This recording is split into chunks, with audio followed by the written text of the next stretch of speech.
ধূমপান ও মদ্যপান স্বাস্থ্যের পক্ষে ক্ষতিকারক। Smoking and drinking are injurious to health. Veil of টেলসে আজ স্যার আর্থার কনান ডয়েলের শার্লক কাহিনী the disappearance of Lady Frances Carfax. গল্পের অনুবাদ, পরিচালনা, প্রোডাকশন ও সাউন্ড ডিজাইন আমি শীর্ষেন্দু ভৌমিক, সহ পরিচালনা এবং সহযোগিতায় Swagata Saha Bhowmick, poster design Divine Comedy. তাহলে শুনতে থাকুন আমাদের আজকের শার্লক কাহিনী the disappearance of Lady Frances Carfax.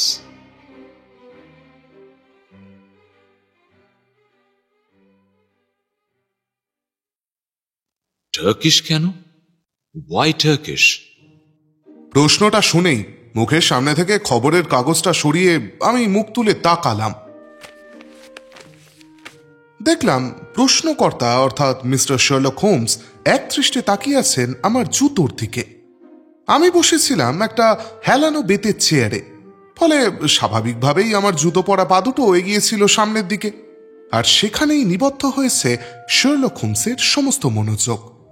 আমি অবাক হয়ে বললাম, টার্কিশ তো নয়, পুরোপুরি ইংলিশ। এই তো কয়েকদিন আগেই অক্সফোর্ড স্ট্রিটের ল্যাটিমার্স নামে একটা দোকান থেকে কিনলাম। হোমস হাসল, তারপর বলল, তোমার জুতোর কথা বলছি না হে, বলছি হঠাৎ করে টার্কিশ বাথ নিতে গিয়েছিলে কেন? বাড়িতে স্নান করে পোষা ছিল না নাকি? আমি বললাম, গিয়েছিলাম তার কারণ বিগত কদিন আমার গেটে বাতটা একটু বেশি বেড়েছিল। এর দুটোই চিকিৎসা, হয় কড়া কড়া ওষুধ খেতে হবে, না হলে ব্যায়াম করতে হবে। ওই টার্কিশ বাতটাও খানিকটা ব্যায়ামের মতোই কাজ করলো। দলাই মলাই করানোর পর শরীর মন দুটোই বেশ চনমনে লাগে।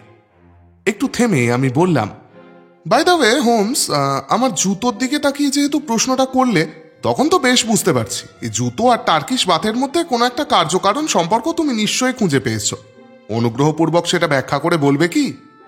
হোমসের মুখে একটা ফিচেল হাসি ফুটে উঠল। সে বলল, ব্যাপারটা অত্যন্ত সহজ ওয়াটসন। ঠিক যেমন এই মুহূর্তে তোমার দিকে একবার তাকিয়েই আমি বলে দিতে পারি যে আজকে সকালবেলায় তুমি ঘোড়ার গাড়ির কোন দিকে বসেছিলে, বা তোমার সঙ্গে অন্য কোনো সওয়ারি ছিল কিনা। আমি বিরক্ত কণ্ঠে বললাম, তোমার কাছে একটা হেঁয়ালির উত্তর চেয়েছি হোমস, তোমাকে নতুন করে হেঁয়ালি তৈরি করতে বলিনি। হোমস আবারও মিচকে হাসল, তারপর বলল, না না, ঠিক কথা, ঠিক কথা, তোমার কথায় যুক্তি আছে ওয়াটসন। আচ্ছা বেশ, এক এক করে তোমাকে বলি, দাঁড়াও। প্রথম পয়েন্ট, ঘোড়ার গাড়ি। তোমার কোটের বাঁ দিকের হাতায় আর কাঁধে কাদার ছিটে লেগে আছে। এবার একটা হ্যান্ডসাম ক্যাবে একা উঠলে তুমি নিশ্চয়ই মাঝখানটায় বসতে, মানে আমরা সকলে সেরকমটাই করে থাকি। এবার মাঝখানে বসলে তোমার কোনো দিকের হাতা বা কাঁধেই কাদার ছিটে লাগতো না, আর লাগলেও সমানভাবে লাগতো। তাহলে বোঝাই যাচ্ছে যে তুমি এক পাশে বসেছিলে এবং বাঁ পাশেই বসেছিলে। আর হ্যান্ডসাম ক্যাবে মানুষ এক পাশে চেপে তখনই বসে যখন পাশে আরো কোনো আরোহী থাকে। বুঝলাম। আর এই জুতোর ব্যাপারটা একই রকম সহজ, তবে এটা খানিকটা ব্যক্তিগত বলতে পারো। তোমাকে যেহেতু এত বছর ধরে দেখছি, তাই জানি যে তোমার জুতোর ফিতে বাঁধার একটা বিশেষ কায়দা আছে। আজকে দেখছি তোমার জুতোয় ডাবল নট বাও বাঁধা। তুমি তো এভাবে জুতো বাঁধো না। তার মানে তুমি কোথাও একটা গিয়ে জুতো খুলেছিলে এবং পরে অন্য কেউ তোমার হয়ে জুতোটা বেঁধে দিয়েছে। কে সেই ব্যক্তি? দুটো অপশন আছে, যারা জুতো পালিশ করে তাদের কেউ, অথবা কোনো একটা বাথ বা পার্লারের কেউ। এবার আমি স্পষ্ট দেখতে পাচ্ছি জুতো জোড়া আজকে পালিশ করা হয়নি, অতএব পড়ে রইল বাথ বা পার্লার। আর তার মধ্যে সবচেয়ে জনপ্রিয় হলো টার্কিশ বাথ। তবে কি জানো, তোমার এই টার্কিশ বাথ একটা ভালো পথের সন্ধান দিয়েছে। কিরকম? তুমি এইমাত্র বলছিলে না যে তুমি শরীর মন চনমনে করার জন্য টার্কিশ বাথ নিতে গিয়েছিলে। You need a change Watson. তোমার একটা চেঞ্জের একান্ত প্রয়োজন। তো সেই চেঞ্জেরই আরো একটা সুন্দর প্রশস্ত উপায় আমি তোমাকে দিতে পারি। তাই নাকি? কি উপায়? এই ধরো, তোমাকে যদি সুইজারল্যান্ড যাওয়ার জন্য একটা ফার্স্ট ক্লাস টিকিট কেটে দিই এবং সেখানে এলাহি থাকা খাওয়ার খরচের সবটাই যদি আমি দিই। প্রস্তাবটা শুনে কয়েক মুহূর্ত আমার মুখে কোনো কথা সরল না। বেটা বলে কি, ইয়ার্কি মারছে নাকি আমার সঙ্গে? কিন্তু ওর মুখ দেখে তো তেমনটা মনে হচ্ছে না। আমি বললাম, দেখো, তুমি যদি সত্যি সত্যি এ প্রস্তাবটা দিয়ে থাকো তাহলে বলবো এ হলো অত্যন্ত উত্তম প্রস্তাব, কিন্তু নিশ্চয় এর পিছনে কোনো কারণ আছে। হ্যাঁ ভাইয়া, তা তো আছেই। তাহলে তুমি আগে সেটাই একটু খোলসা করে বলো, আমি শুনি। তবে হ্যাঁ, তোমাকে প্রথমেই জানিয়ে রাখি, আমার কোনো আপত্তি নেই কিন্তু। হোমস আর্মচেয়ারে গা এলিয়ে বসে পকেট থেকে একটা নোটবুক বের করলো, তারপর বলতে আরম্ভ করলো। পৃথিবীর সব থেকে বিপজ্জনক শ্রেণীগুলোর মধ্যে অন্যতম হল নির্বান্ধব এবং নিঃসঙ্গ মহিলারা। কথাটা ভুল অর্থে নিও না ওয়াটসন। আমার নিজের কোনো নারীর প্রতি আসক্তি না থাকলেও আমি কখনোই নারী বিদ্বেষী নই।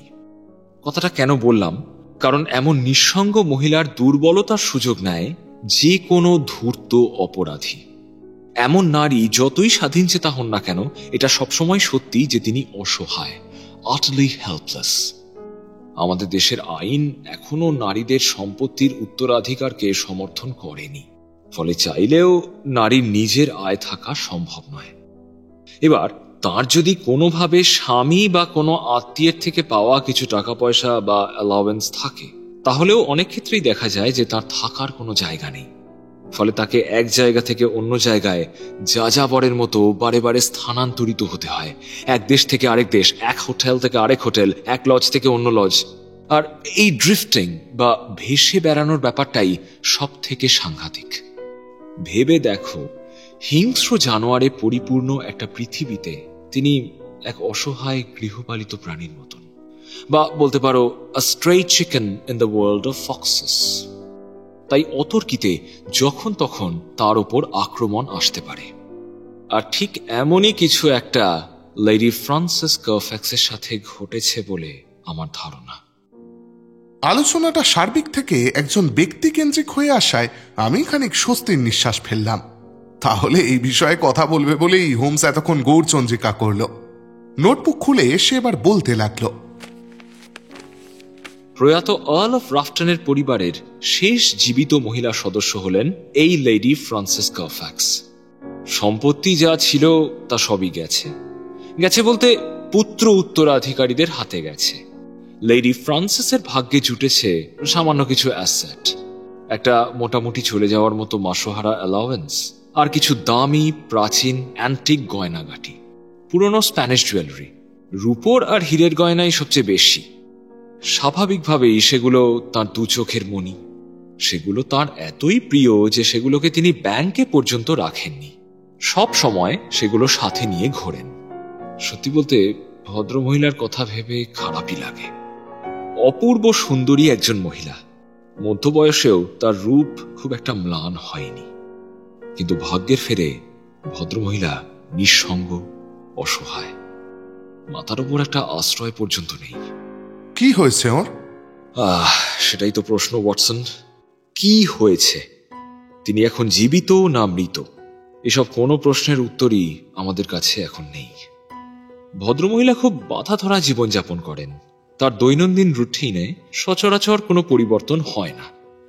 তার অনেক নিত্যনৈমিত্তিক কাজের মধ্যে একটা হলো প্রতি মাসের প্রথম ও তৃতীয় সপ্তাহে তার ছেলেবেলার গভর্নেস মিস ডবনাইকে একটা করে চিঠি লেখা।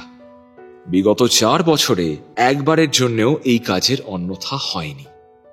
মিস ডবনাই কাজ থেকে অবসর নেওয়ার পর ক্যাম্বারওয়েলে থাকেন। তিনিই আমার সাথে যোগাযোগ করেছেন এই কেসটার বিষয়ে। তিনি জানিয়েছেন যে 5 সপ্তাহ কেটে গেছে, কিন্তু তিনি লেডি ফ্রান্সিসের কাছ থেকে আর একটাও চিঠি পাননি। অন্য কেউ হলে হয়তো ব্যাপারটা নিয়ে তিনি এতটা মাথা ঘামাতেন না, কিন্তু লেডি ফ্রান্সিসের ক্ষেত্রে এমন হওয়াটা রীতিমতো আশ্চর্য ব্যাপার। শেষ যে চিঠিটা তিনি পেয়েছেন সেটা লেখা হয়েছে লৌজানের হোটেল ন্যাশনাল থেকে।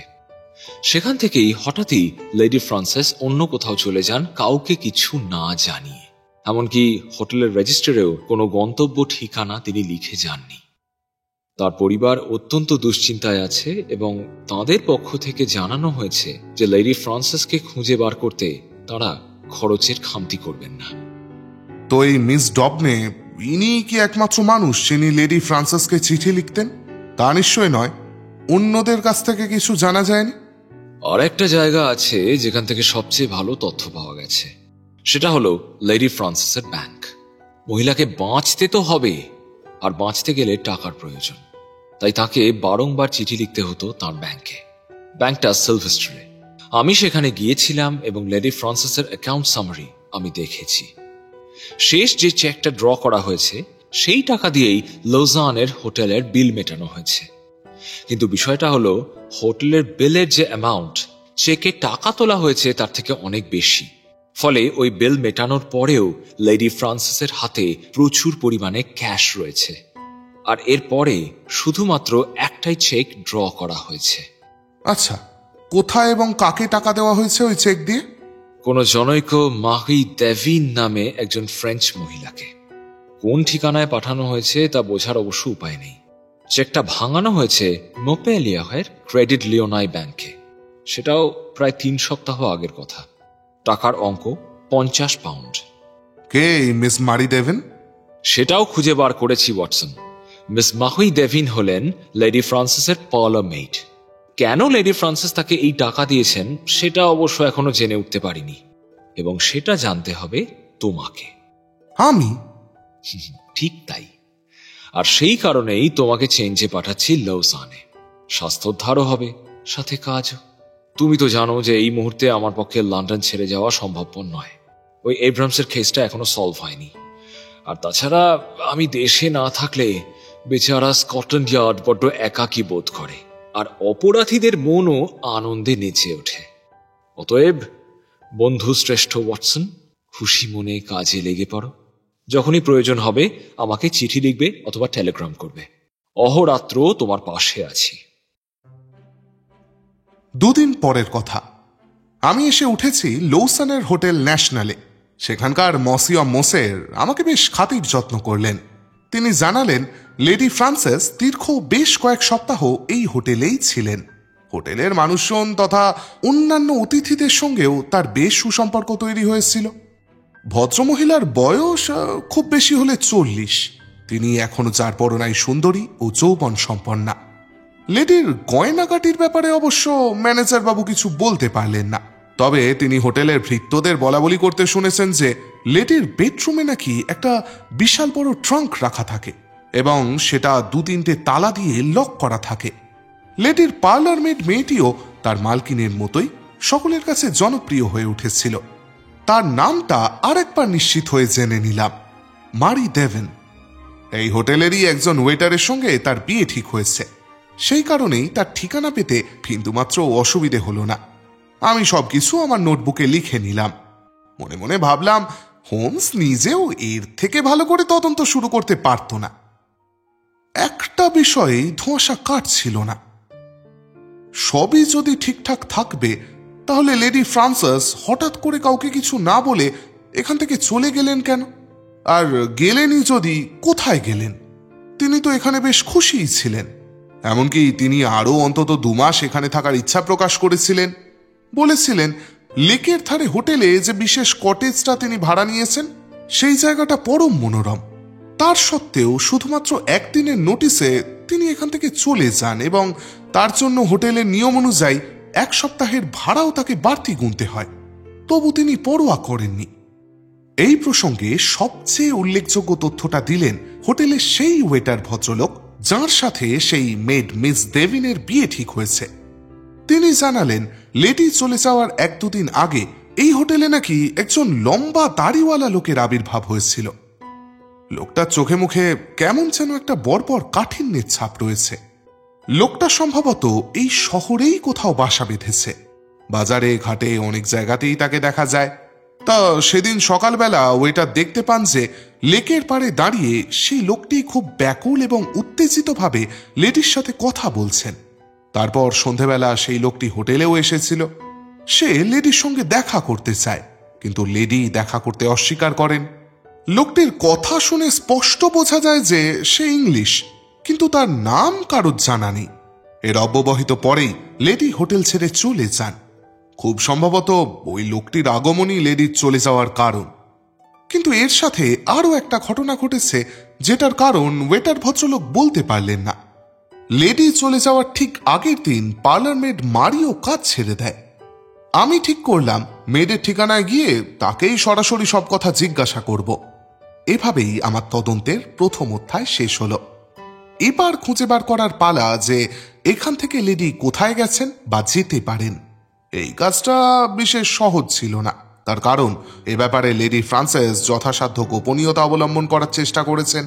ওই দাড়িওয়ালা ব্যক্তি যাতে তার পিছু নিতে না পারে সেই কারণেই কি এত সতর্কতা, কি জানি।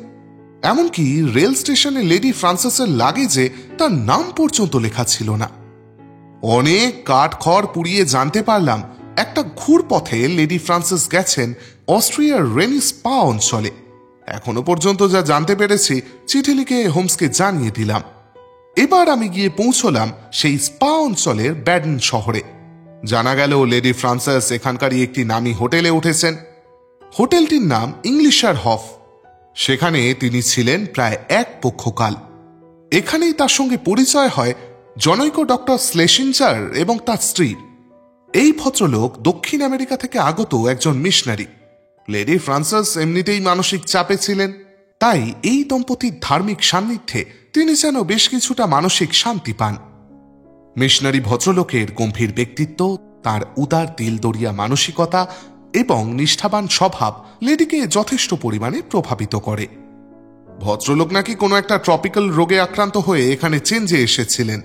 লেডি ফ্রান্সিস নাকি ভদ্রলোকের স্ত্রীকে তার শুশ্রূষা করার ব্যাপারেও সাহায্য করতেন। সব মিলিয়ে বেশ ভালোই ঘনিষ্ঠ সম্পর্ক গড়ে উঠেছিল এই পরিবার এবং লেডি ফ্রান্সিসের মধ্যে। অবশেষে স্বাস্থ্যোদ্ধার করে এই দম্পতি লন্ডনে ফিরে যান এবং লেডি ফ্রান্সিসও তাদের সঙ্গ নেন। ডক্টর স্লেশিঞ্জারই সমস্ত বিল মেটান, এমনকি লেডি ফ্রান্সিসের বিলও। এও প্রায় 3 সপ্তাহ আগের কথা। তারপর থেকে এদের আর কোনো খবর পাওয়া যায়নি। এই সমস্ত কথা বলার পর উপসংহারে হোটেল ম্যানেজার বললেন, তবে একটা কথা স্যার, আপনি কিন্তু শুধুমাত্র এমন ব্যক্তি নন যিনি লেডি ফ্রান্সিসের ব্যাপারে খোঁজ খবর করতে এসেছেন।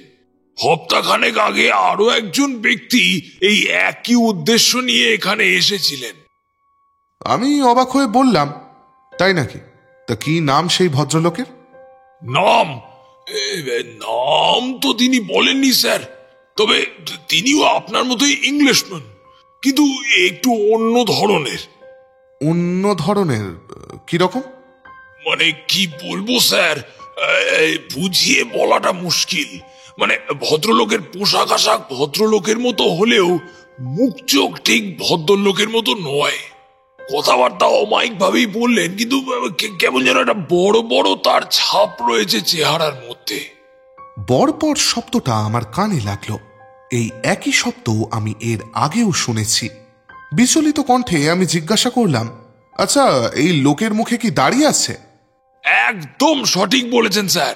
বিরাট সন্ডামার্কা চেহারা, মুখে দাড়ি, গায়ের রং রোদে পুড়ে একেবারে ঝামা। এই ধরনের লোককে স্যার দামি এই ফ্যাশনেবল হোটেলের তুলনায় সরাইখানাতেই কিন্তু মানায় বেশি। আমার মাথার মধ্যে রহস্যটা ক্রমশ স্পষ্ট হতে শুরু করেছে। যেন কুয়াশার পর্দা পাতলা হয়ে গিয়ে দু একটা মানুষের চেহারা চোখে পড়ছে। এই রহস্যময় দাড়িওয়ালা ব্যক্তি দেখতে পাচ্ছি সব জায়গায় লেডি ফ্রান্সিসকে ফলো করে বেড়াচ্ছে। এই লোকের ভয়ে তিনি লৌসন ছেড়ে পালিয়ে আসেন, তারপরেও তাকে অনুসরণ করে এইখানে এসে উপস্থিত হয়েছে সেই লোক। এই মুহূর্ত হোক বা কিছুদিন পরেই হোক, সেই লোক তাকে ধরে ফেলবেই। এখন কথা হলো, এই লোক কি ইতিমধ্যেই লেডি ফ্রান্সিসকে ধরে ফেলেছেন? সেই কারণেই কি দীর্ঘ সময় তার কোনো সারা শব্দ নেই? যে মিশনারি বন্ধুর সঙ্গে লেডি ফ্রান্সিস এখানে ছিলেন, তাঁরাও কি তাকে ওই ব্যক্তির হাত থেকে রক্ষা করতে পারেননি? সেই লোকের উদ্দেশ্যই বা কি? যাই হোক না কেন, এই সমস্যার সমাধান আমাকে করতেই হবে। দ্রুত সমস্ত কিছু চিঠিতে লিখে হোমসকে পাঠিয়ে দিলাম। উত্তরে হোমসের কাছ থেকে পেলাম একটা ছোট্ট টেলিগ্রাম। তাতে লেখা, ম্যানেজারকে জিজ্ঞেস করো ওই ডক্টর স্ল্যাশিঞ্জারের বাঁ কানটা ঠিক কিরকম দেখতে, আমাকে জানাও। এই টেলিগ্রামটা পেয়ে আমি যে পরিমাণ অবাক হলাম তার থেকেও বেশি বিরক্ত হলাম। আমি কোথায় একটা গুরুতর সমস্যার ব্যাপারে ওকে জানাচ্ছি, বাবু এদিকে পয়সা খরচ করে টেলিগ্রাম পাঠিয়ে ইয়ার্কি মারছে। একজন ভদ্রমহিলা হারিয়ে গেছেন আর ওর এখন কোন লোকের বাঁ কানের খবর দরকার। আমি সেই টেলিগ্রামের কোনো উত্তরই দিলাম না।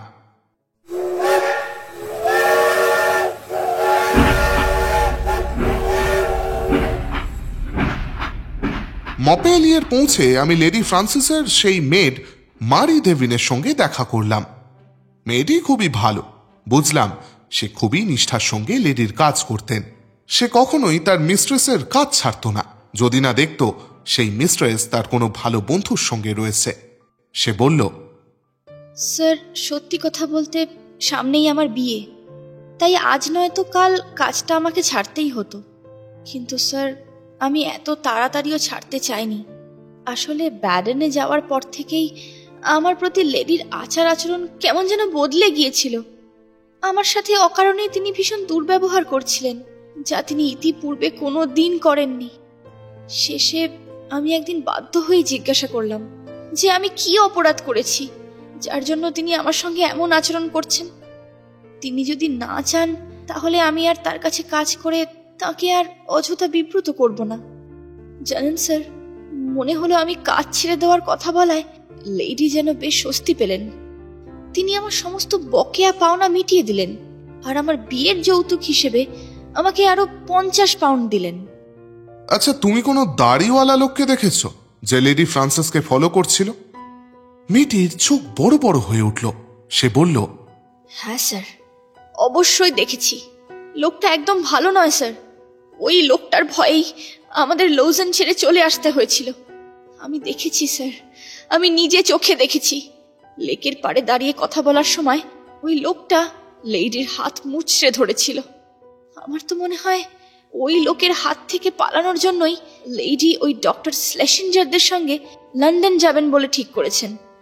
যদিও আমাকে তিনি এ বিষয়ে সরাসরি কিছুই বলেননি, কিন্তু ওনার আচার ব্যবহারে বেশ বুঝতে পারছিলাম যে উনি খুব মানসিক উৎকণ্ঠায় রয়েছেন। এমন সময় হঠাৎ জানলা দিয়ে বাইরে চোখ পড়তেই মেয়েটি ভয়ানকভাবে চমকে উঠল। তারপর ভয়ার্ত কণ্ঠে বলল, স্যার ওই দেখুন, শয়তানের নাম করতেই শয়তান স্বয়ং এসে উপস্থিত। ওই যে ওই সেই দাড়িওয়ালা লোকটা যে লেডির পিছনে পড়ে আছে, ওই যে। আমি চমকে ঘুরে তাকালাম জানালার দিকে। এই প্রথমবার লোকটাকে নিজের চোখে দেখলাম আমি। রীতিমতো দানবীয় চেহারার একটি লোক, মুখে কালো দাড়ি। লোকটা রাস্তা দিয়ে হেঁটে আসছে বাড়ির নাম্বারগুলো দেখতে দেখতে। আমার আর বুঝতে বাকি রইল না যে লোকটা আসছে এই মেয়েদের সঙ্গে দেখা করতে। মুহূর্তেই আমার মাথাটা ভয়ানক গরম হয়ে গেল। আমি ছুটে বেরিয়ে এলাম বাড়ির বাইরে। তারপর লোকটার সামনে গিয়ে তার পথ আটকে দাঁড়ালাম। আমাকে এরকম হঠাৎ সামনে দেখে লোকটা কেমন যেন হক চকিয়ে গেল। তারপর রুক্ষ গলায় জিজ্ঞাসা করলো, কি ব্যাপার? কে আপনি? আর এভাবে আমার পথ আটকে দাঁড়াচ্ছেন কেন? আমি ক্রুদ্ধ কণ্ঠে বললাম, আপনি কি ইংলিশম্যান? লোকটি বলল, যদি হয়েও থাকি তো তাতে আপনার কি দরকার? আমি এক পর্দা গলা চড়িয়ে জিজ্ঞাসা করলাম, কি নাম আপনার? কি আপনার পরিচয়? লোকটি তেরিয়া ভাবে উত্তর দিল, সেটা আপনাকে বলতে আমি বাধ্য নই। বুঝলাম ভালো কথায় কাজ হবে না। এবার আমি সরাসরি লোকটার মুখের ওপর জিজ্ঞাসা করলাম, ভালোয় ভালোয় বলুন তো লেডি ফ্রান্সিস এখন কোথায়? নামটা শুনেই লোকটি স্তব্ধ হয়ে গেল, জ্বলন্ত দৃষ্টিতে চেয়ে রইল আমার দিকে। আমি আবারও জিজ্ঞাসা করলাম, কি ব্যাপার বলুন। দেখুন, চুপ করে থেকে কোনো লাভ হবে না। কি করেছেন আপনি তার সাথে? কেন তাকে সব জায়গায় অনুসরণ করে বেড়াচ্ছেন আপনি? কি হলো, উত্তর দিন। লোকটি আমার কথার কোনো জবাব না দিয়ে এক ধাক্কায় আমাকে সামনে থেকে সরিয়ে চলে যেতে উদ্যত হলো। কিন্তু আমিও ছাড়বার পাত্র নই। আমি প্রায় ঝাঁপিয়ে পড়ে লোকটার কলার চেপে ধরলাম। এই, পালাচ্ছিস কোথায়? বল কোথায় লেডি ফ্রান্সিস? তোকে বলতেই হবে। এবার লোকটাও হিংস্র বাঘের মতো ঝাঁপিয়ে পড়লো আমার উপর। চরম ধস্তাধস্তি শুরু হয়ে গেল আমাদের মধ্যে। লোকটার গায়ে ভয়ানক জোর। বেশ কিছুক্ষণ জুঝে থাকার পর লোকটা এমন ভাবে আমার গলা চেপে ধরলো যে আমার প্রায় যায় অবস্থা। ঠিক এমন সময় পাশের সরাইখানার ভিতর থেকে বেরিয়ে এলো একটা বুড়ো লোক, পরনে কোট প্যান্ট, মাথায় টুপি আর মুখ ভর্তি সাদা দাড়ি গোঁফের জঙ্গল। পুরোটা প্রায় ছুটে এসে হাতের লাঠি দিয়ে লোকটার কনুইয়ে মারল একটা সজোরে বাড়ি। যন্ত্রণায় কাতরে উঠে লোকটা আমার গলা ছেড়ে দিল। তারপর কিছুক্ষণ ক্রোধান্বিত দৃষ্টিতে আমার দিকে চেয়ে থেকে দ্রুত পায়ে সেখান থেকে প্রস্থান করল। বুড়ো ভদ্রলোক আমার পাশেই দাঁড়িয়েছিলেন। দেখলাম তিনিও রাগত দৃষ্টিতে আমার দিকে তাকিয়ে আছেন। ভাবলাম রাস্তায় এভাবে মারামারি করছি দেখে হয়তো আমাকে অভদ্র মস্তান গোছের কেউ ভেবেছেন। আমি বিনীত কণ্ঠে বললাম, আপনাকে যে কি বলে ধন্যবাদ দেব মসিয়া। থাক, অনেক হয়েছে, আর ধন্যবাদ দিয়ে আমাকে উদ্ধার করতে হবে না।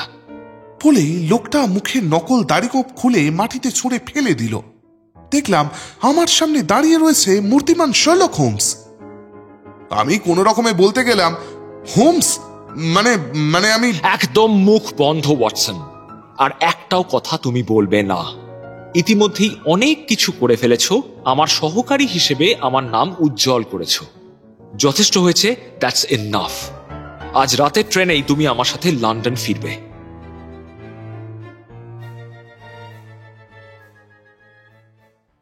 এর 1 ঘন্টা পরের কথা।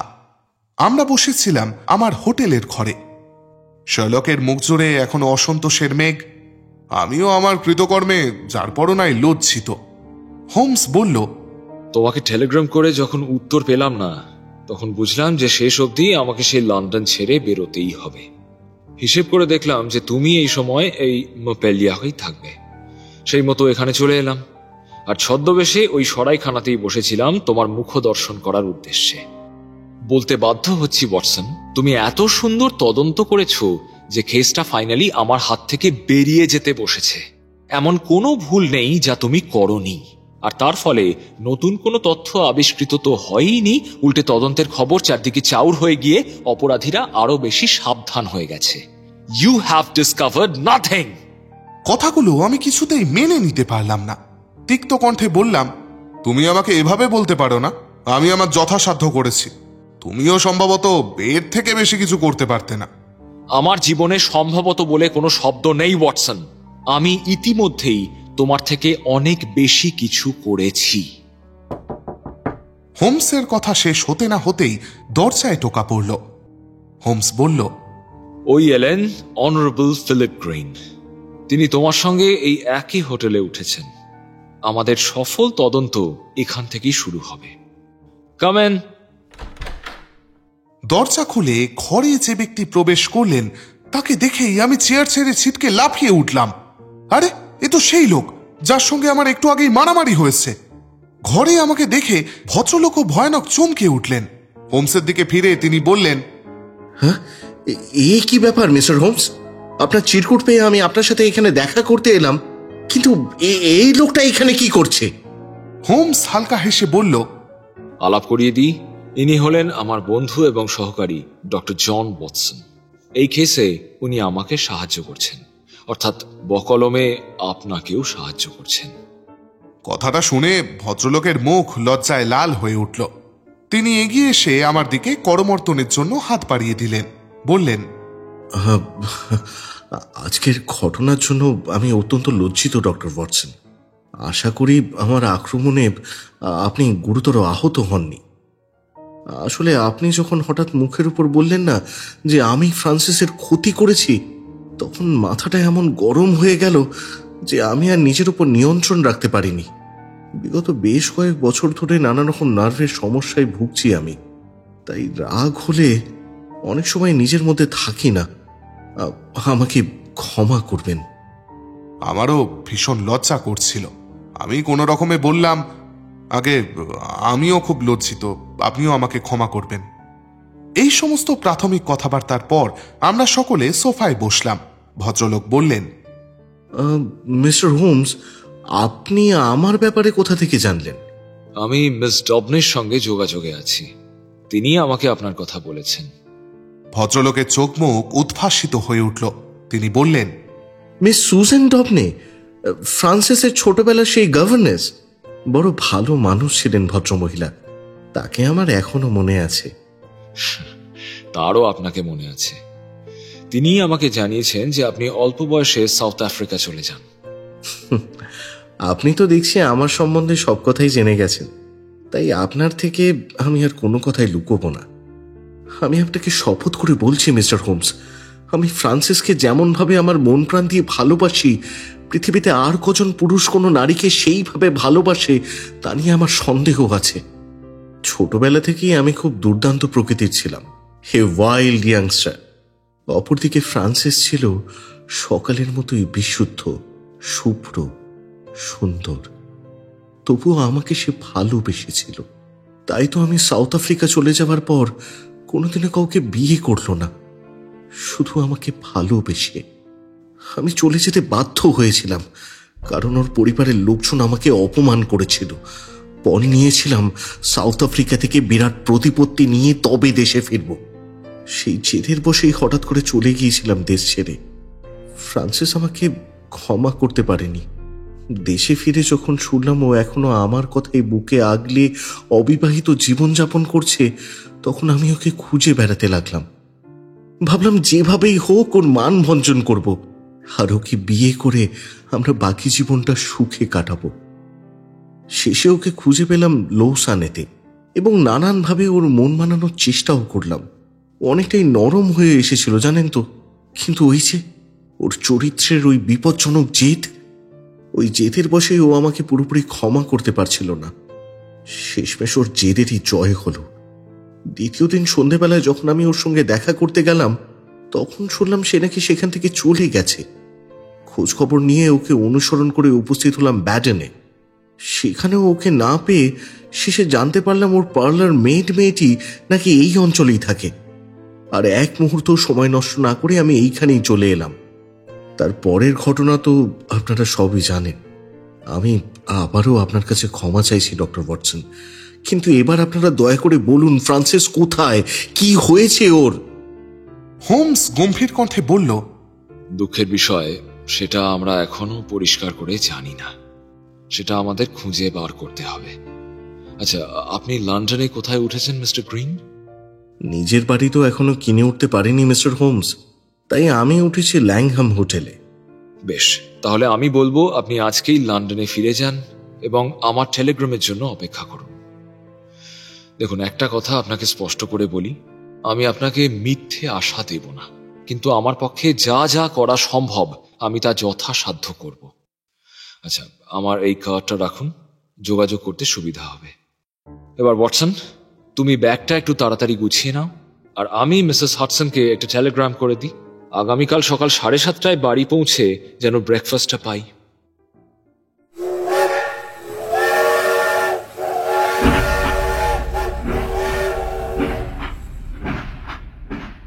পরদিন সকালে বাড়ি পৌঁছে দেখলাম আমাদের জন্য একটা টেলিগ্রাম এসে অপেক্ষা করছে। হোমস সেটা খুলে খুব মন দিয়ে পড়ল, তারপর সেটা ছুঁড়ে দিল আমার দিকে। দেখলাম তাতে লেখা, পাশ দিয়ে খাঁজ কাটা, লতিটা ছেঁড়া। আমি হতবম্বের মতো সেদিকে তাকিয়ে রইলাম। দেখলাম টেলিগ্রামটা এসেছে ব্যাডন থেকে। আমি বিস্মিত কণ্ঠে জিজ্ঞাসা করলাম, এটা কি? রাগত স্বরে হোমস বলল, এটাই সব কিছু ওয়াটসন, এটাই সব কিছু। It is everything. তোমার মনে আছে নিশ্চয়ই যে আমি তোমাকে টেলিগ্রাম করে জিজ্ঞেস করেছিলাম যে ওই মিশনারি লোকটির বাঁ কানটা কেমন তা আমাকে জানাতে। তুমি সেটার উত্তর দেওয়ার কোনো প্রয়োজনই বোধ করনি। আমি বামতামতা করে বললাম, না মানে আমি ব্যাডন ছেড়ে চলে গেলাম, মানে তাই উত্তর দেওয়া হয়নি আর কি। একদম ফালতু কথা বলবে না ওয়াটসন। আমি টেলিগ্রাফ অফিসে খোঁজ নিয়ে জেনেছি যে যেদিন টেলিগ্রাম ডেলিভার করা হয়েছে তুমি তারও পরের দিন সন্ধে ট্রেনে ব্যাডন ছেড়েছো। এই 24 ঘন্টার মধ্যে তুমি আমার টেলিগ্রামের একটা ছোট্ট উত্তর দিতে পারলে না, এটাও আমাকে বিশ্বাস করতে হবে। আসলে তুমি আমার টেলিগ্রামটাকে কোনো গুরুত্বই দাওনি, আর তাই উত্তর দেওয়াটা কোনো প্রয়োজন বলেই মনে করনি। জেনে রাখো ওয়াটসন, তুমি এই বেড়ে পাকামোটা না করলে আমরা এতক্ষণে অপরাধীকেও ধরে ফেলতাম এবং ভদ্র মহিলাকেও খুঁজে পেয়ে যেতাম।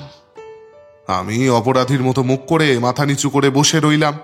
হোমস বলে চলল, তো যখন দেখলাম যে তুমি কোনো উত্তর দিলে না, তখন আমি আরেকটা টেলিগ্রামে ওই একই প্রশ্ন করে পাঠালাম ইংলিশের হফের ম্যানেজার ভদ্রলোককে, আর সেই প্রশ্নের উত্তর এখন তোমার হাতে। কিন্তু ভদ্রলোকের বাঁ কানটা যে এরকম অদ্ভুত আকৃতির, এটা কি নির্দেশ করে হোমস? এটা নির্দেশ করে যে আমরা একজন ভয়ানক ধূর্ত অপরাধীর মোকাবিলা করতে চলেছি ওয়াটসন। এই যে রেভারেন্ড ডক্টর স্ল্যাশিঞ্জার, দক্ষিণ আমেরিকার ধর্মপ্রচারক ভদ্রলোক, দ্য মিশনারি, তিনি আসলে কে জানো? এ হলো স্বয়ং হলি পিটার্স, অস্ট্রেলিয়ার কুখ্যাত অপরাধীদের মধ্যে একজন। এর অপরাধ করার স্পেশালিটিটাই হলো একাকী নিঃসঙ্গ ধনী মহিলাদের ধর্মের মোহের জালে ফাঁসিয়ে তাদের সর্বস্ব হরণ করা। আর এই কুকর্মে ওর সঙ্গী হয় ওর বউ। তোমার কাছ থেকে এই মিশনারি সংক্রান্ত ব্যাপারটা শুনেই আমার স্ট্রাইক করেছিল। আমি জানতাম অস্ট্রেলিয়ার অ্যাডিলেইড শহরে একটা সরাইখানায় 1889 সালে একটা চরম হাতাহাতি হয় এবং সেই হাতাহাতিতে এই লোকটির কানটা বিশেষভাবে আহত হয়। সেই কারণেই তোমাকে টেলিগ্রাম করে কানের আকৃতিটা জিজ্ঞেস করেছিলাম। যে ভদ্রমহিলাকে আমরা এখন হন্যে হয়ে খুঁজে চলেছি, তিনি এই নারকীয় দম্পতির হাতে গিয়ে পড়েছেন। ব্যাপারটা এবার বুঝতে পারছো ওয়াটসন? এরা এই মহিলার সর্বস্ব হরণ করবে এবং তারপর প্রমাণ লোপাট করতে মহিলাকে হত্যা করবে। হত্যা। আমি জানি না ওয়াটসন তিনি এখন কি অবস্থায় আছেন। প্রথম সম্ভাবনা, তিনি ইতিমধ্যেই মারা গেছেন। আর তা না হয়ে থাকলে দ্বিতীয় সম্ভাবনা এটাই যে তাকে এমনভাবে বন্দি করে রাখা হয়েছে যে তিনি তার বন্ধু বান্ধবদের সঙ্গে যোগাযোগ পর্যন্ত করতে পারছেন না। এমনটাও হতে পারে যে তিনি হয়তো লন্ডনে আসেননি, বা হয়তো তাকে লন্ডন শহরের ওপর দিয়ে অন্যত্র কোথাও নিয়ে যাওয়া হয়েছে। কিন্তু এটা হওয়ার সম্ভাবনা কম, কারণ আমাদের এখানে কাস্টমসের যেরকম রেজিস্ট্রেশন সিস্টেম, তাতে বিদেশিদের পক্ষে কন্টিনেন্টাল পুলিশের চোখে ধুলো দেওয়া সম্ভব নয়। আমার সমস্ত ইনস্টিংক্ট বলছে লেডি ফ্রান্সিস এই লন্ডন শহরেই আছেন, আর তাকে এমন একটা কোথাও বন্দি করে রাখা হয়েছে যে সেখান থেকে তার পক্ষে কারোর দৃষ্টি আকর্ষণ করাও সম্ভব হচ্ছে না। এখন আমাদের ধৈর্য ধরে খোঁজ খবর নেওয়া ছাড়া আর কোনো উপায় নেই ওয়াটসন। ডিনারের পর স্কটল্যান্ড ইয়ার্ডে গিয়ে লেস্ট্রেডের সঙ্গে এ বিষয়ে কথা বলবো।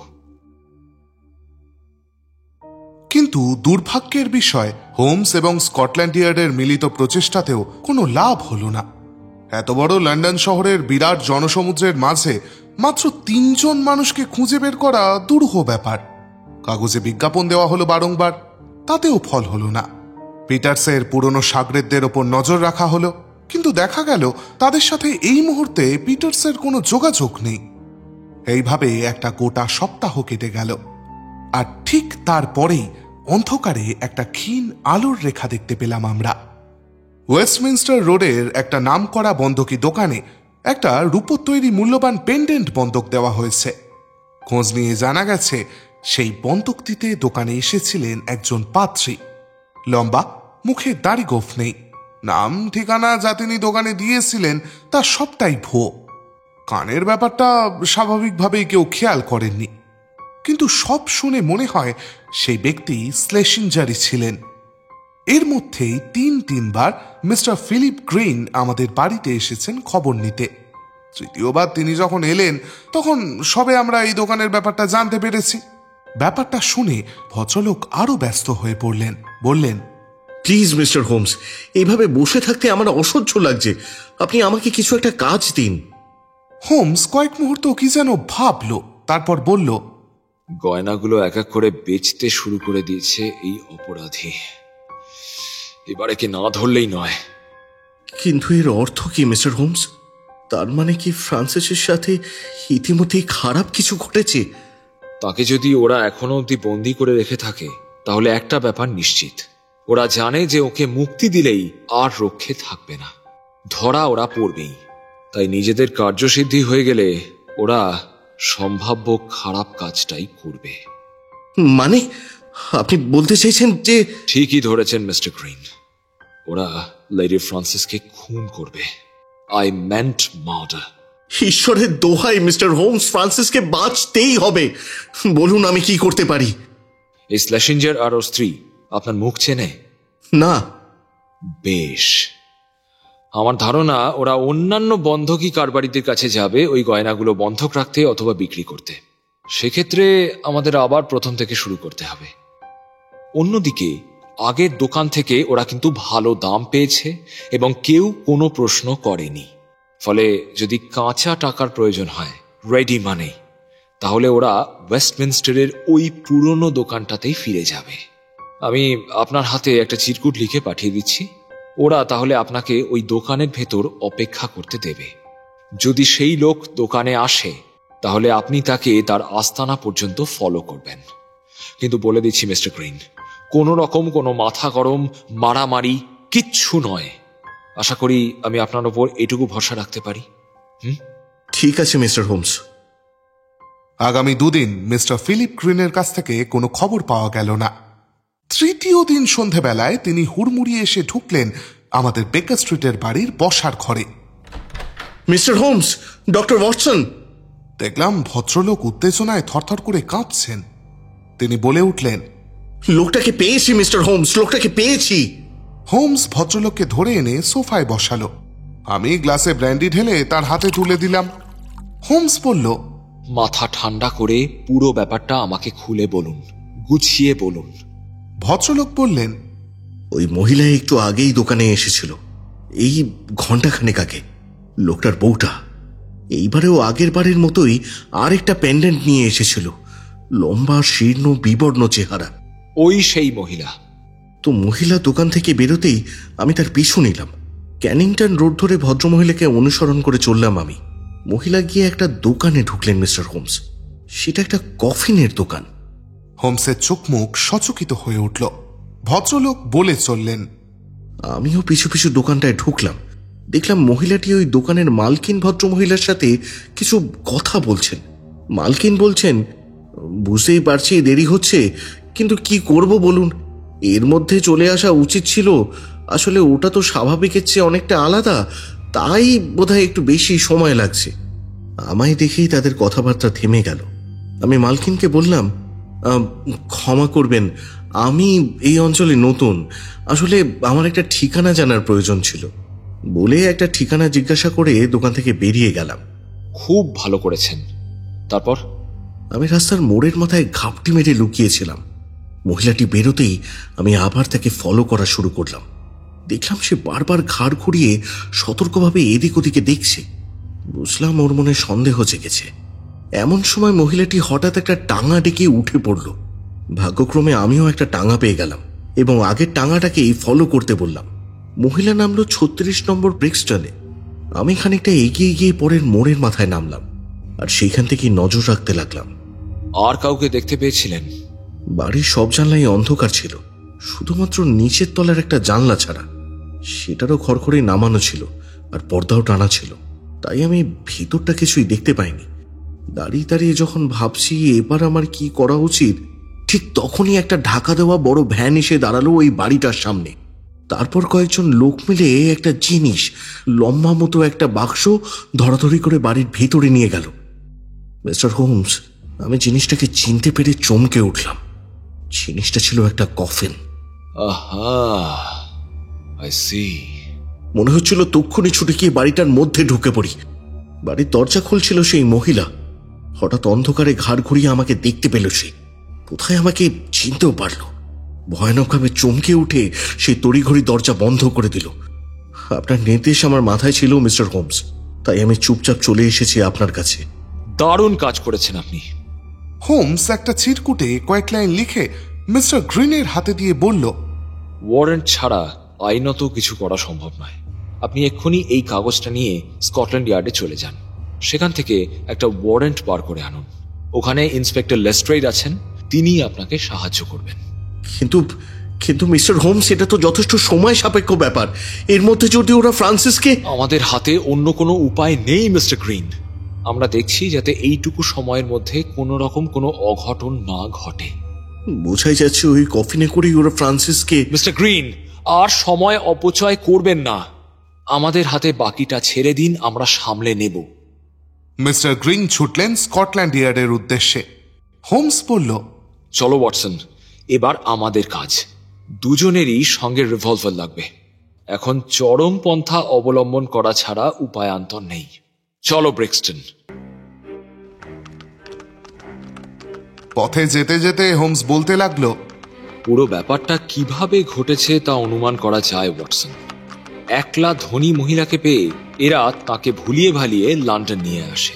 তার আগে প্ল্যান করে লেডি ফ্রান্সিসের মনে সন্দেহ ঢুকিয়ে ওই মেয়েটিকে তাড়ায়। এর মধ্যে লেডি যা যা চিঠিপত্র লিখেছিলেন সেগুলো এরা গোপনে লোপাট করে দেয়।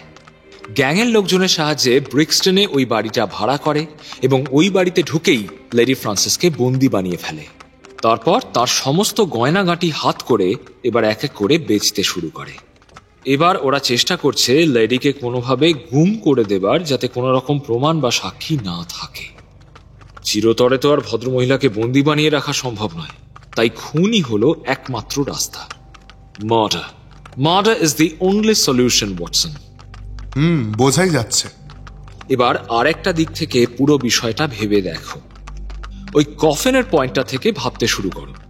সাধারণভাবে দেখতে গেলে বাড়িতে কফিন ঢুকছে, এর অর্থই হলো লেডি অলরেডি মৃত।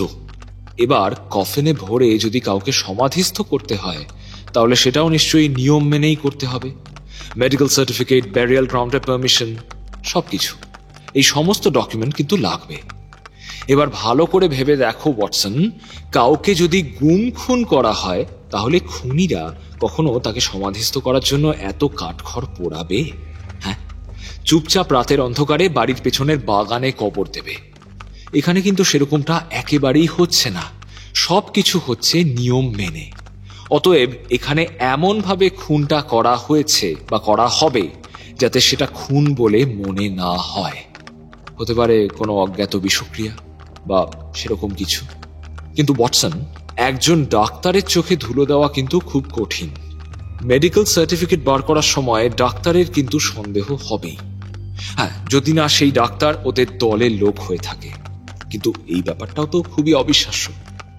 আচ্ছা, মেডিকেল সার্টিফিকেটও তো জাল করা যায়, যায় না? অবশ্যই যায় ওয়াটসন, কিন্তু এতখানি রিস্ক কেউ নেবে না। বিষয়টা ভীষণ বিপজ্জনক। আরে এই তো সেই কফিনের দোকান। এই দাঁড়াও দাঁড়াও দাঁড়াও ওয়াটসন, তুমি একবার দোকানের ভেতর গিয়ে জিজ্ঞেস করে এসো তো যে আগামীকাল পল্টনে স্কোয়ারের বাড়ির ফিউনারেলের টাইমটা কখন। আমি গাড়ি থেকে নেমে দোকানের ভিতর গিয়ে হোমসের কথা মতো জিজ্ঞেস করতেই দোকানি ভদ্রমহিলা নির্দ্বিধায় জানালেন আগামীকাল সকাল 8টার সময়। আমি ফিরে এসে হোমসকে কথাটা বলতেই সে বলল, ওয়াটসন, খেয়াল করছো কোথাও কোনো রহস্যের ছিটে ফোঁটাও নেই। কেউ কোনো রকম সন্দেহই করছে না। এরা নিশ্চয়ই সবার চোখে ধুলো দেওয়ার বন্দোবস্ত করে ফেলেছে। চলো, এবার যা হওয়ার মুখোমুখি হবে। চলো। আমরা ঝড়ের গতিতে এগিয়ে চললাম সেই অভিশপ্ত বাড়ির দিকে।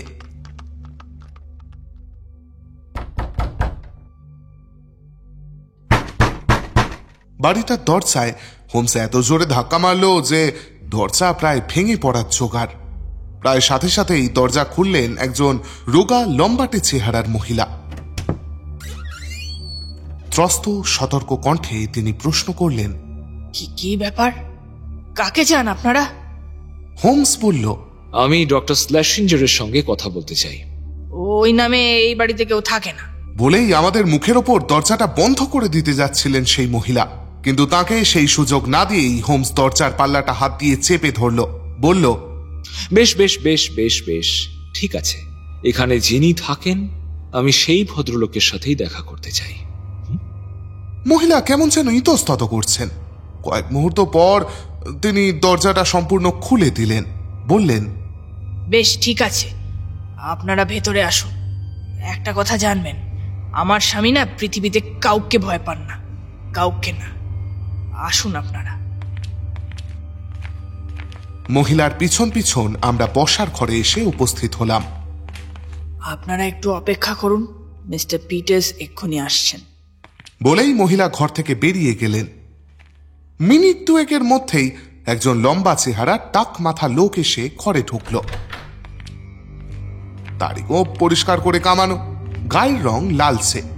লোকটির আপামোর চেহারায় একটা ভালো মানুষই ফোটানোর চেষ্টা থাকলেও তার মুখটা দেখেই বোঝা যায় সে অত্যন্ত ধূর্ত এবং নিষ্ঠুর প্রকৃতির মানুষ। লোকটা যথাসম্ভব স্বাভাবিক কণ্ঠে বলল, জেন্টলম্যান, আপনাদের সম্ভবত কোনো ভুল হচ্ছে। আপনারা ভুল ঠিকানায় চলে এসেছেন। হয়তো রাস্তা দিয়ে এগিয়ে গিয়ে আর দুটো বাড়ি পরে। দ্যাটস এনাফ, যথেষ্ট হয়েছে। কঠোর গলায় বলে উঠল হোমস। আমরা তোমার সঙ্গেই দেখা করতে এসেছি মিস্টার হেনরি পিটার্স, ওরফে রেভারেন্ড ডক্টর স্ল্যাশিঞ্জার। আমার নাম শার্লক হোমস। নিঃসন্দেহে আমার নামটা তোমার কাছে অপরিচিত নয়। নামটা শুনেই লোকটা যেন ভয়ানকভাবে চমকে উঠল। তারপর নিজেকে সামলে নিয়ে হোমসের দিকে কটমট করে তাকিয়ে বলল, আমি একজন ভদ্রলোক মিস্টার হোমস, তাই আপনার নাম শুনে আমার ভয় পাবার কোনো কারণ আছে বলে আমি মনে করি না। কি চান আপনি আমার বাড়িতে? আমি জানতে চাই লেডি ফ্রান্সিস কাউফ্যাক্সের সঙ্গে তুমি ঠিক কি করেছো? লোকটি বলল, সত্যি কথা বলতে এই একই কথা আমিও জানতে চাই। সম্ভব হলে ভদ্রমহিলার বিরুদ্ধে আমি মামলা করতাম। আমি ভদ্রমহিলার ব্যাডেনের হোটেলের বিল মিটিয়েছিলাম। ওর কাছে ক্যাশ ছিল না, তাই টাকা শোধ করার পরিবর্তে তিনি আমাকে দুটো রূপোর পেন্ডেন্ট দিলেন। বললেন ওগুলো নাকি খুব দামি, ওগুলো বেচে দিলে নাকি আমার সমস্ত খরচা উঠে আসবে। এই বলে তিনি তো চলে গেলেন। ওদিকে দোকানে সেই জুয়েলারি বেচতে গিয়ে আমার তো মাথায় হাত। দোকানদার স্পষ্টভাবে জানিয়ে দিল ওই পেন্ডেন্টগুলো সস্তার, আর ওই দুটো থেকে কোনো রকম কোনো দাম পাওয়া যাবে না। ওই ভদ্রমহিলা নিজেই ব্যাডেনে এসে আমাদের সাথে ভাব জমিয়েছিলেন। হ্যাঁ, এটা ঠিক যে আমরা সেই সময় অন্য নাম ব্যবহার করেছিলাম কিছু ব্যক্তিগত কারণে। তো সেই যাই হোক, আমাদের কাছ থেকে সহানুভূতি আদায় করাই তার একমাত্র উদ্দেশ্য ছিল। তারপর একরকম জালিয়াতি করে উনি পালিয়েছেন।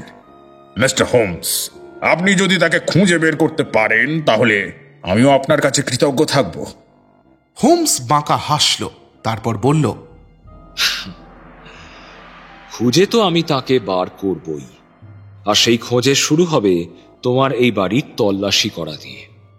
লোকটার মুখে একই সাথে যেন একটা ভয় এবং রাগের চিহ্ন ফুটে উঠল। সে বলল, তাই নাকি? তো তল্লাশি যে করবেন, আপনার কাছে ওয়ারেন্ট আছে? হোমস পকেট থেকে রিভলভার বার করে সেফটি ক্যাচ খুলে লোকটার দিকে তাক করে বলল, আপাতত এটাই ওয়ারেন্টের থেকে ভালো কাজ করবে বলে আমার বিশ্বাস। আপনি তো একটা ছিঁচকে চোরের মতো আচরণ করছেন মিস্টার হোমস। সে তুমি আমাকে যা খুশি তাই বলতে পারো, তাতে আমার কিচ্ছু যায় আসে না। আমার এই বন্ধুর হাতের টিপও কিন্তু খুব ভালো, উনি আমিতে ছিলেন। এবার আমাদের কাজে বাধা দেবে কিনা সেটা তুমিই সিদ্ধান্ত নাও। লোকটা এবার দরজা খুলে বাইরে মুখ পার করে হাঁক পারল, অ্যানি, এই লোক দুটো ভয়ানক বাড়াবাড়ি করছে, এক্ষুনি পুলিশ ডাকো, এক্ষুনি। বাইরে থেকে মহিলার পায়ের শব্দ এবং দরজা খোলা বন্ধ হওয়ার আওয়াজ পেলাম। হোমস বলল, আমাদের হাতে সময় কম ওয়াটসন, যা করার খুব দ্রুত করতে হবে। হ্যাঁ, তা পুলিশ ডাকছো ভালো কথা মিস্টার পিটার্স, কিন্তু পুলিশ আসার আগে পর্যন্ত যদি আমাদের কাজে বাধা দেবার বিন্দুমাত্র চেষ্টাও তুমি করো, তাহলে কিন্তু তোমার নিরাপত্তার কোনো রকম গ্যারান্টি আমি দিতে পারবো না। এবার বলো তো, আজ সন্ধেবেলায় যে কফিনটা তোমাদের এই বাড়িতে আনা হয়েছে সেটা কোথায়? লোকটা আবারও চমকে উঠল, বলল, কফিনের খোঁজে আপনাদের কি প্রয়োজন? ওটা সম্পূর্ণ আমাদের ব্যক্তিগত ব্যাপার। আমাদের এই বাড়িতে একজন মারা গেছেন, তার মৃতদেহ রাখার জন্যই কফিন আনা হয়েছে। আমি সেই মৃতদেহ দেখতে চাই। কখনো না। আপনার কি মাথা খারাপ হয়ে গেছে মিস্টার হোমস? একজন সদ্য মৃত মানুষের শান্তি বিঘ্নিত করার কোনো অধিকার আপনার নেই। সেটা করলে আপনি শুধু বেআইনি নয়, অনৈতিক কাজও করবেন। আমি কখনোই আপনাকে এই কাজ করতে দেব না। আই ডোন্ট কেয়ার পিটার্স, মৃতদেহটা তো আমি দেখবই। সরো। বলেই লোকটাকে ধাক্কা মেরে একপাশে সরিয়ে দিয়ে হোমস এগিয়ে চলল হল পার হয়ে ভিতরের দিকে, আর তার পিছন পিছন আমি। হল পার হয়েই আমাদের সামনে একটা দরজা পড়ল। সেটা খুলে ভিতরে ঢুকে দেখলাম সেটা একটা ডাইনিং রুম। ডাইনিং টেবিলের ওপর রাখা একটা লম্বা এবং উঁচু কফিন। হোমস এগিয়ে গিয়ে কফিনের ঢাকনাটা খুলল। ভিতরে তাকাতেই আমরা দুজনে চমকে উঠলাম। ভিতরে যিনি শুয়ে আছেন তিনি কোনোভাবেই লেডি ফ্রান্সিস হতে পারেন না। তিনি একজন অশীতিপর বৃদ্ধা, বয়সের ভারে শীর্ণ খাটো হয়ে আসা দেহ, মুখে অসংখ্য বলিরেখা, কিন্তু তার চোখে মুখে ছড়িয়ে আছে এক স্নিগ্ধ শান্তির স্পর্শ। দেখে একবারও মনে হচ্ছে না যে এই ভদ্রমহিলার মৃত্যু যন্ত্রণাদায়ক বা কষ্টকর ছিল। বরং মনে হচ্ছে তিনি অত্যন্ত শান্তিতেই মারা গেছেন। হোমস বলল, থ্যাংক গড। ইনি লেডি ফ্রান্সিস নন। পেছনের দরজা থেকে ভেসে এলো পিটার্সের গলা। কাজটা ভালো করলেন না মিস্টার হোমস। হোমস জিজ্ঞাসা করল, কে এই ভদ্র মহিলা? বেশ, আপনি একান্তই যখন জানতে চাইছেন তখন বলছি। ইনি আমার স্ত্রীর ছোটবেলার নার্স। বলতে গেলে ইনি ওকে মানুষ করেছেন। বহুদিন ধরে উনি খুব অসুস্থ ছিলেন। এই বাড়িটা ভাড়া নেওয়ার পর আমরা তাকে আমাদের কাছে নিয়ে আসি। ডাক্তার কোনো আশা দিতে পারেননি, তাই আমরা চেয়েছিলাম ওর শেষ কটা দিন যেন শান্তিতে ও আনন্দে কাটে। আগামীকাল সকাল 8টার সময় ওর ফিউনেরাল। চাইলে খোঁজ নিয়ে দেখতে পারেন। কিন্তু মিস্টার হোমস, আপনার মতো একজন এত বড় গোয়েন্দা, তিনি এমন ভয়ানক ভুল করে ফেললেন। লেডি ফ্রান্সিস কারফ্যাক্সকে খুঁজতে এসে একজন 90 বছরের বৃদ্ধার দেহ উদ্ধার করলেন। হোমসের চোয়াল শক্ত হয়ে উঠল, কিন্তু সে কিছু বলতে পারল না। আমরা দুজনেই এই ঘটনায় রীতিমতো ধাক্কা খেয়েছি, কারণ আমরা নিশ্চিত ছিলাম যে ওই কফিনে লেডি ফ্রান্সিসের দেহই আছে। হোমস বলল, এখনো এত উৎফুল্ল হওয়ার কোনো কারণ নেই পিটার্স। তোমার বাকি বাড়িটা কিন্তু এখনো সার্চ করা হয়নি। সে সুযোগ আপনি আর পাবেন না মিস্টার হোমস। হয়েছে, কান পেতে শুনুন, দরজায় টোকার শব্দ। পুলিশ এসে গেছে। পিটার্সের কথা শেষ হতে না হতে ঘরে এসে ঢুকলেন একজন পুলিশ সার্জেন্ট এবং একজন কনস্টেবল। পিটার্স বলল, অফিসার, এই দুজন লোক জবরদস্তি আমার বাড়িতে ঢুকে জোর জুলুম করছে। এই মুহূর্তে এদেরকে গ্রেফতার করুন। সার্জেন্ট কিছু বলার আগেই হোমস তার ভিজিটিং কার্ডটা বের করে তাকে দেখালো। বলল, এই হলো আমার পরিচয়, আর ইনি হলেন আমার বন্ধু কাম সহযোগী ডক্টর ওয়াটসন। কার্ডে চোখ পড়া মাত্রই সার্জেন্টের মুখ উদ্ভাসিত হয়ে উঠল। তিনি স্যালুট করে বললেন, আরে নমস্কার স্যার, আপনার কথা আমি অনেক শুনেছি, কিন্তু আপনার সঙ্গে কোনোদিন আলাপ হয়নি। কিন্তু স্যার, ওয়ারেন্ট ছাড়া তো আপনি এখানে থাকতে পারবেন না স্যার। হ্যাঁ, অবশ্যই সেটা বুঝতে পারছি সার্জেন্ট। পিটার্স আবারও চেঁচিয়ে উঠল। আরে আপনারা কথা বলছেন কি? এদের গ্রেফতার করুন। সার্জেন্ট এবার পিটার্সের দিকে ঘুরে কড়া গলায় বললেন, এই যে শুনুন মশাই, আমরা কি করব আর কি করব না সেটা আপনাকে বলে দিতে হবে না। দয়া করে নিজের মুখটা একটু বন্ধ রাখুন তো। তারপর হোমসের দিকে ঘুরে বললেন, কিন্তু মিস্টার হোমস, এখানে আপনি তো আর থাকতে পারবেন না স্যার।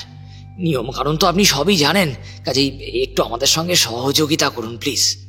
হোমস মাথা নেড়ে সম্মতি জানিয়ে ঘর থেকে বেরিয়ে এলো, সাথে আমিও।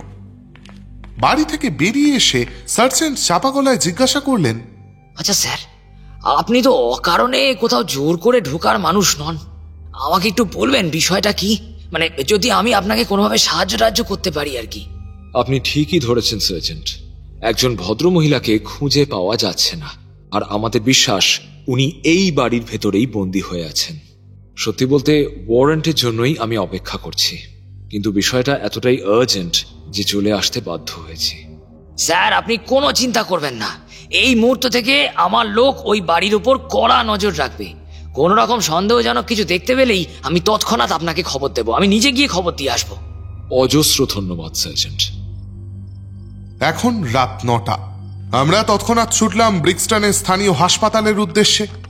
সেখানে গিয়ে জানতে পারলাম সত্যিই একজন অসুস্থ বৃদ্ধ মহিলা এখানে বেশ কিছুদিন ভর্তি ছিলেন। পিটার্স দম্পতি জানিয়েছেন যে ভদ্রমহিলা ওদের পুরনো নার্স। চিকিৎসার সমস্ত খরচা তারাই বহন করেছেন। ডাক্তার জানালেন ভদ্রমহিলার অবস্থা খুবই খারাপ ছিল। বয়সজনিত কারণেই তার স্বাভাবিক মৃত্যু হয়েছে। তিনি নিজেই তার ডেথ সার্টিফিকেট ইস্যু করেছেন। এবার আমরা এসে উপস্থিত হলাম স্কটল্যান্ড ইয়ার্ডে। দেখলাম মিস্টার গ্রেইন তখনও সেখানে বসে আছেন। আমাদের দেখেই তিনি বললেন, ভাগ্যমন্দ মিস্টার হোমস, ম্যাজিস্ট্রেট কাল সকালের আগে আসবেন না, আর তার সই ছাড়া তো ওয়ারেন্ট বেরোবেই না। লেস্ট্রেড বিনীত কণ্ঠে জানালো সে নিজে ম্যাজিস্ট্রেটের কাছে খবর পাঠিয়েছে। আগামীকাল সকাল 7টার মধ্যে তিনি ওয়ারেন্ট বের করে দেবেন। শুধু রাতটুকু আমাদের অপেক্ষা করতে হবে বাধ্য হয়ে। ক্লান্ত বিধ্বস্ত শরীরে এবং চরম উৎকণ্ঠা মনে নিয়ে আমরা বাড়িতে ফিরলাম। সে যে কি অসহনীয় অবস্থা বলে বোঝাতে পারবো না। শেষ রাতের দিকে দরজায় টোকা পড়ল। দরজা খুলে দেখি সেই পুলিশ সার্জেন্ট। তিনি বললেন, স্যার, এই মিনিট 15 আগে ওই বাড়ির জানালায় আলো দেখতে পেয়েছি স্যার। গোটা বাড়িটা অন্ধকার, শুধু ওই একটা জানালায় আলো, তাও এরকম অসময়ে। তবে বাড়িতে কেউ ঢোকেও নি, বাড়ি থেকে কেউ বেরোয়ও নি। কেউ বেরোলেই আমার লোক তাদের ধরবে। এখনো প্রায় 4-5 ঘন্টা অপেক্ষা করা ছাড়া উপায় নেই। হোমস অস্থিরভাবে ঘরময় পায়চারি করতে লাগলো।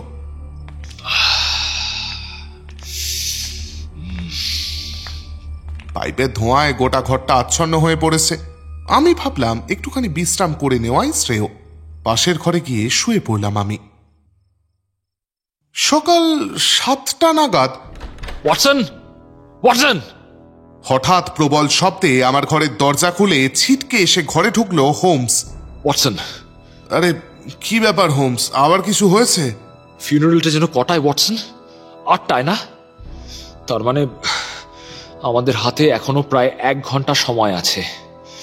গুড হেভেন্স ওয়াটসন, আমি কি দিনে দিনে আমার মস্তিষ্কের ক্ষমতা হারিয়ে ফেলছি?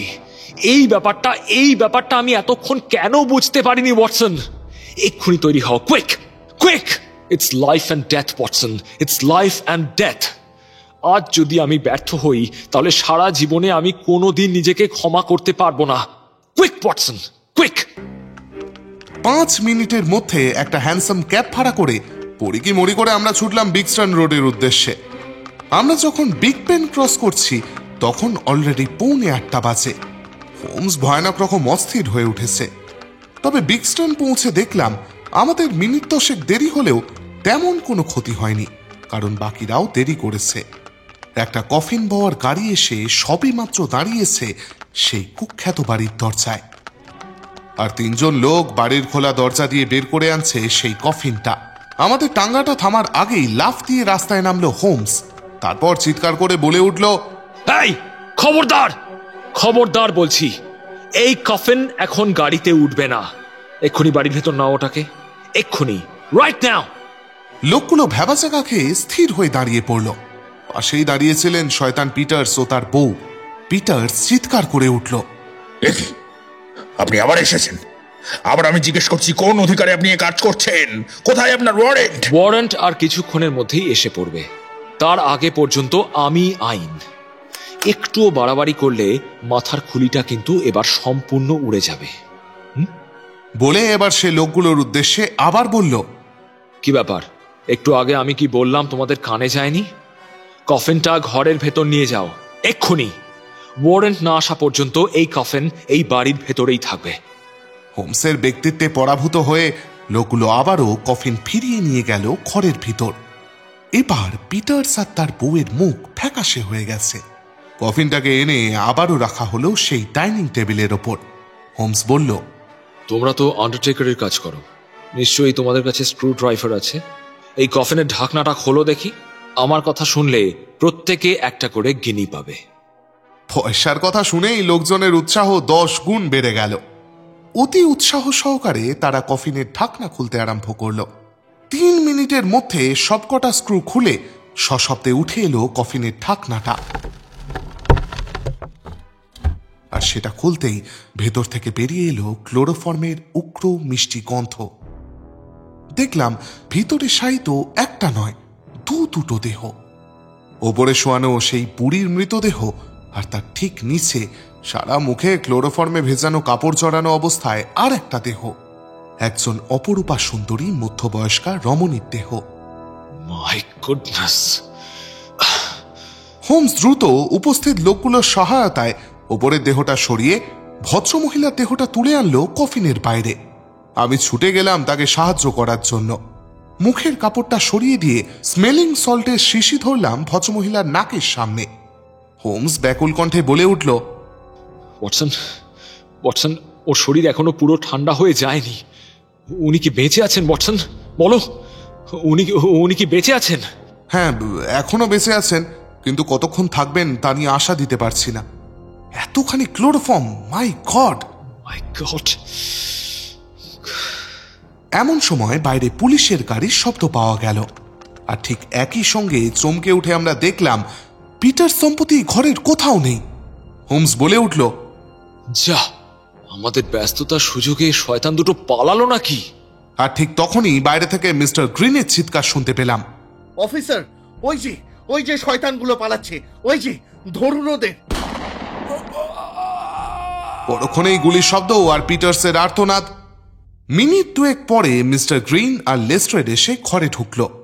হোমস বলল, এই তো মিস্টার গ্রিন, তাড়াতাড়ি আসুন, আপনাকে এখানে একান্ত প্রয়োজন। আগামী আধ ঘন্টা ধরে অনেক চেষ্টার পর লেডি ফ্রান্সিসের মধ্যে সামান্য প্রাণের লক্ষণ দেখা গেল। তাকে দ্রুত লন্ডনের একটি হাসপাতালে স্থানান্তরিত করার ব্যবস্থা করলাম আমি। হোমস বলল, মিস্টার গ্রিন, এবার একটা কথা আপনাকে বলি। দেশে যখন ফিরে এসেছেনই তখন কথা দিন যে আপনি আর কোনোদিন লেডি ফ্রান্সিসকে ছেড়ে যাবেন না। ওর আজকের এই দুর্দশার জন্য কিন্তু আপনার অনুপস্থিতি অনেকাংশে দায়ী। এটা কিন্তু আপনি অস্বীকার করতে পারেন না। মিস্টার গ্রিন অশ্রুসিক্ত কণ্ঠে বললেন, আমি কোনোদিনও ফ্রান্সিসকে ছেড়ে যাব না মিস্টার হোমস, আমি আপনাকে কথা দিচ্ছি। কিন্তু ডক্টর ওয়াটসন, ফ্রান্সিস বাঁচবে তো? আমি তাকে আশ্বস্ত করে বললাম, আপনি একটুও চিন্তা করবেন না মিস্টার গ্রিন, খানিকটা সময় লাগলেও লেডি ফ্রান্সিস সম্পূর্ণ সুস্থই হয়ে যাবেন। তবে তাকে খুব যত্নে এবং আনন্দে রাখতে হবে কিন্তু। সেমিটারিতে কথা বলে সেই বুড়ির সৎকারের ব্যবস্থা করল হোমস। মিস্টার গ্রিনকে হাসপাতালে লেডির কাছে রেখে আমরা ফিরে চললাম বাড়ির পথে। হোমস বলল, একেবারে যাকে বলে কান ঘেঁষে বেরিয়ে গেলাম, বুঝলে ওয়াটসন। আমি তো সব আশা ছেড়েই দিয়েছিলাম। প্রথম থেকেই মনে হচ্ছিল কি যেন একটা খটকা লাগছে, কিন্তু কিছুতেই বুঝে উঠতে পারছিলাম না সেটা কি। তারপর শেষ রাতে তামাকের ধোঁয়ায় মাথা খুলল। বুঝলাম হিসেবের গন্ডগোলটা করেছি অন্য জায়গায়। ওই অতটুকু একজন বয়স্কা ভদ্রমহিলার বডির জন্য এত লম্বা আর গভীর একটা কফিন কেন? তোমার মনে আছে কফিনের দোকানের মালকিন যে ভদ্রমহিলা, তিনি পিটার্সের স্ত্রীকে কি বলেছিলেন? আসলে ওটা তো স্বাভাবিকের চেয়ে অনেকটা আলাদা, তাই একটু বেশি সময় লাগছে। এই কথার অর্থটা আমি তখন বুঝতে পারিনি ওয়াটসন। উনি কফিনের এই বিশেষ আকারের কথাটাই বলছিলেন।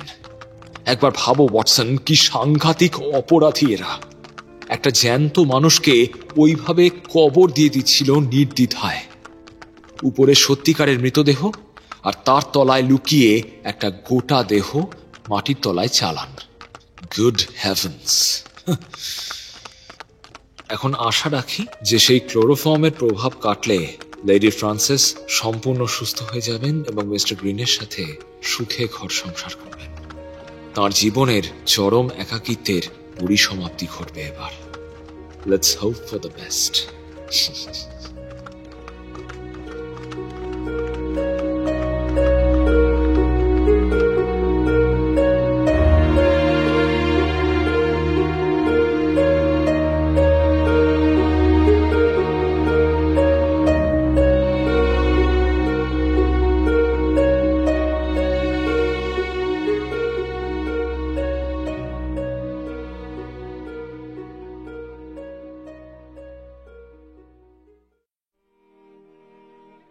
শেষ হলো আমাদের আজকের গল্প, the disappearance of Lady Frances Carfax. গল্প রচনায় স্যার আর্থার কনান ডয়েল। গল্পের অনুবাদ, পরিচালনা, প্রোডাকশন ও সাউন্ড ডিজাইন আমি শীর্ষেন্দু ভৌমিক, সহ পরিচালনা এবং সহযোগিতায় Swagata Saha Bhowmick. Poster design Divine comedy. গল্পের কথক তথা ডক্টর ওয়াটসনের চরিত্রে অর্ণব, শার্লক হোমস, ম্যানেজার এবং সার্জেন্টের চরিত্রে আমি শীর্ষেন্দু, ফিলিপ গ্রিনের চরিত্রে শুভদীপ, হেনরি পিটার্সের চরিত্রে প্রভাকর এবং মিসেস পিটার্স ও মাহি ডেভিনের চরিত্রে স্বাগতা। আমাদের আজকের উদ্যোগে আমরা পাশে পেয়েছি Scattered Thoughts audio story channel থেকে Arnab, Bong Story Circle audio story channel থেকে শুভদীপ নাথ এবং হরতনের গোলাম অডিও স্টোরি চ্যানেল থেকে প্রভাকর কুণ্ডুকে। তাদের বিশেষভাবে ধন্যবাদ জানাই এই উদ্যোগে আমাদের পাশে থাকার জন্য। আমাদের আজকের গল্পটি আপনাদের কেমন লাগলো তা অবশ্যই আমাদের জানাতে ভুলবেন না। যদি গল্পটি আপনার ভালো লেগে থাকে তাহলে প্লিজ লাইক করুন, শেয়ার করুন। আর যদি আজ আপনি আমাদের এই চ্যানেলে প্রথমবার এসে থাকেন তাহলে প্লিজ সাবস্ক্রাইব করুন। আমরা খুব শীঘ্রই আবারও ফিরে আসব আমাদের পরবর্তী গল্প নিয়ে। ভালো থাকবেন। ধন্যবাদ।